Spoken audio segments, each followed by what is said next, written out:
Hello everyone, welcome to my channel. Please subscribe and keep watching more details. Andy Cohen is in the midst of a great purge. These chairs have hosted a lot of famous butts. It's the end of an era for Andy Cohen.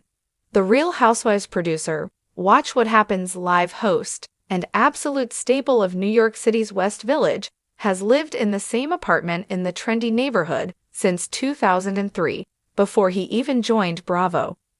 That's when he purchased his first unit in a 1931 building designed by Emery Roth, and over the next 2 decades, in between building a reality TV empire, becoming a father, and bopping around the neighborhood with his pal Sarah Jessica Parker, he proceeded to buy 3 more units in the building and create his dream home with help from interior designer Eric Hughes and architect Gordon Kahn. It's eclectic, it's fun, it's very me, and it's modern and very livable, Cohen tells AD of his longtime pad. It's almost perfect, but there was always just one thing missing: outdoor space. In the back of my head, I always thought, if I ever find a pre-war penthouse with outdoor space in the West Village, I need to pay attention, Cohen says. And I found one. In 2022, he snagged a new place in a building just a short walk away, and later enlisted AD100 designer Billy Cotton to help him put his stamp on it. It was a 2-year process building this new apartment, and it's finally almost done, he says. Now, with a buyer in place for his first apartment, he's preparing to move into his new digs and doing a major purge of the stuff he's accumulated over the years. A lot of the stuff that I have is just very specific to this apartment, he explains. I was mentally prepared to let go of a lot. Fans of Watch What Happens Live can tell from the set of the talk show that Cohen loves a tchotchke, but with help from a friend, she's good at saying, "Really, Andy, are you going to use this?" He put a ton of his stuff into this sell pile. On the one hand, I'm a pack rat. On the other hand, I've been pretty good about letting go, he says. The first phase of his great purge is a sale on 1 Stivs, running now through June 30, with proceeds going to Housing Works, the NYC HIV/AIDS charity with thrift shops around the city. The sale includes high-end items from Cohen's personal collection, including a Ralph Lauren denim sofa and a bold red mirrored console table, as well as pieces from other LGBT+ sellers curated by Cohen. Phase 2 is set to take place on July 22, when the Housing Works Chelsea thrift store will be transformed into Andy's clubhouse for the evening. Expect to see Eames furniture, signed books, suits, and some of the hundreds of ties accumulated over his years of hosting, and chairs that have hosted a lot of famous butts, Cohen reveals. So how do Cohen's children, 6-year-old Ben and 3-year-old Lucy, feel about the move? Bringing my kids home from the hospital is probably my favorite memory of the old place, he reminisces. They're aware that we're moving. They're psyched, but I think they're kind of like me, excited but also sad, because this is the only home they've known. Below, Cohen answers our questionnaire about his at-home preferences and reveals a bit more about his new space in the process. 2 very high thumbs up. Every piece that I'm selling on 1 Stivs, my dog Waka has slept all over. I said to interior designer Eric Hughes, "This can't be too precious a fabric that my dog can't be on it." And in the new place, I said to interior designer Billy Cotton, "This can't be too precious a fabric that my children can't spill yogurt on it." One of the couches we got in the new place has a fabric that I think is typically an outdoor fabric, but I did it so that my children could spill whatever they want on it, and I wasn't going to lose my mind. Oh my God, there are so many. I have an Emmy that represents a career achievement. I have a book my mom gave me for my 40th birthday, where she put together all the letters I ever wrote her that I sent her from camp. I have memorabilia from What Happens Live.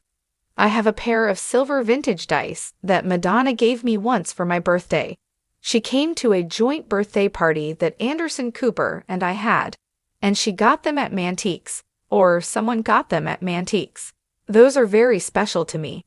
infinite photo albums. I have a Warhol that's quite special to me. For most people, spring cleaning means tackling that scary junk drawer or finally throwing out expired condiments. But for Andy Cohen, the legendary Bravo ringmaster, host of Watch What Happens Live, and father to 2 kids under 5, it means something a little more fabulous, or dramatic, or both. I'm in the middle of a great purge, Cohen declared recently, surveying his Manhattan apartment with the detached intensity of a reality show contestant facing a closet intervention. These chairs, he added, running a hand over the soft, worn velvet of 2 low-slung armchairs in the corner of the room, have hosted a lot of famous butts. He's not wrong. From Real Housewives royalty to A-list actors, pop stars, and political oddballs, those chairs, situated famously close to the bar on the WWHL Clubhouse set, have been part of Cohen's personal and professional life for over a decade. But now, they're on the chopping block. I've always been a bit of a collector, Andy admits, but suddenly I looked around and realized this isn't a home anymore. It's a museum of Bravo history. Indeed, the signs of overaccumulation are everywhere. A porcelain figurine of a drunk Ramona singer from RHONY stands next to a Real Men Watch Bravo mug. Piles of signed books from Cohen's many celebrity guests teeter dangerously near a stack of Real Housewives reunion DVDs. A gold-framed photo of Anderson Cooper holding baby Lucy sits next to a vintage Madonna tour program. Somewhere under all that pop culture flotsam, there's a very nice mid-century credenza, maybe. But this isn't just a case of clutter anxiety. The kids, Andy says, they don't care if Cher sat on that sofa. They want space for Legos and trucks. I'm stepping on Lisa Rinna's lip gloss and tripping over GQ awards. It's time. So Cohen, ever the showman, is turning his great purge into a storyline of its own. Items are being posted for auction, albeit selectively, with the proceeds going to various charities. If someone wants to pay $800 for a chair Lady Gaga sat in during her first WWHL appearance, who am I to stop them? He quips. The purge has taken on a ceremonial tone, and Cohen isn't doing it alone. SJP came over with white wine and a label maker, he says. She helped me decide what was sentimental and what was just weird. I had an entire drawer filled with Andy Warhol napkins. Who needs that many napkins? Of course, the decisions aren't all so easy. There was a dramatic moment involving a signed bottle of Ramona Pinot Grigio. It's from her first case, its history, and a vintage BravoCon lanyard collection. Literally no one asked for this, said his assistant, in a mutinous tone.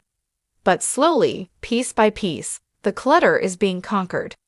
One fan-favorite object almost didn't make it out. The neon sign that once hung above the WWHL bar, Shotsky Lives.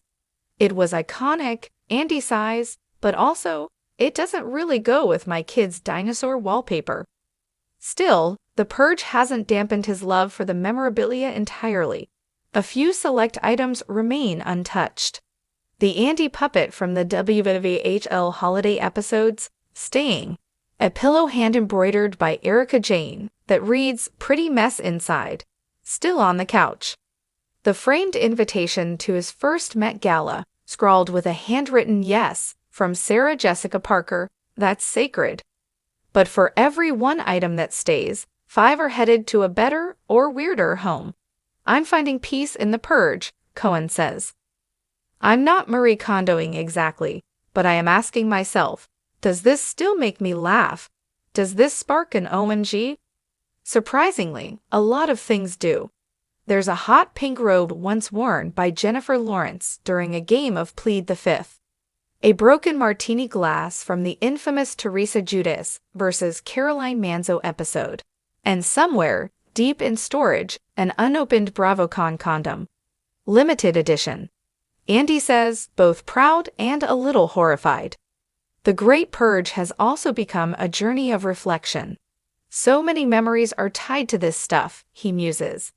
But I realized I don't need all the things to remember the good times. I have the footage. I have the texts. I have the receipts. Literally, I save receipts. There's also the bigger picture. Cohen wants to make room for what comes next, creatively and personally. I'm not retiring, but I am rebalancing, he says. The chaos was fun when I was a bachelor in a suit drinking tequila at midnight. But now I've got diapers, story time, and kids crawling under the coffee table. And while Bravo will always be his spiritual home, he's embracing a new chapter, one with fewer throw pillows embroidered with Real Housewives catchphrases and more space for Paw Patrol.